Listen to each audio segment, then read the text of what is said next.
ஹம்ஸ்ராஜ் என்ற சாய்பாபா பக்தர் பம்பாயிலிருந்து ஷீரடிக்கு வந்திருந்தார். அவர் அங்கு ஒரு டீக்கடை வியாபாரி. அவருக்கு ஆஸ்மா நோய் இருந்தது. அந்த நோயால் அவதிப்பட்டாலும் தயிர் சாப்பிடுவதை அவரால் நிறுத்த முடியவில்லை. அவரும் அவருடைய மனைவியும் ஷீரடிக்கு வந்து பாபாவை தரிசனம் செய்து நிலைமையை எடுத்துரைத்தார்கள்.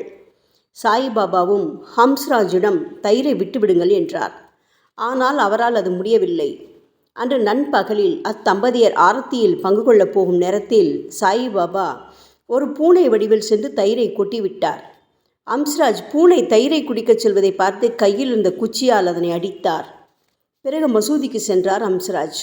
பகல் பூஜை முடிந்த பிறகு பாபா அன்பர் ஹம்ஸ்ராஜை அழைத்து தன் முதுகை காட்டினார்.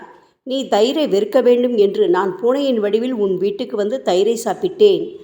உனக்கு உதவி செய்ய வந்ததால் நீ கொடுத்த பரிசு பிரம்படி என்று கூறினார் பாபா. பின்னர் ஹம்ஸ்ராஜ் தன் தவற்றுக்கு வருந்தினார், திருந்தினார், தயிர் உட்கொள்வதை நிறுத்தினார். எங்கும் நிறைந்தவர் சாய்பாபா என்பதை உணர்ந்தார் அந்த அன்பர். ஓம் சாய்ராம்.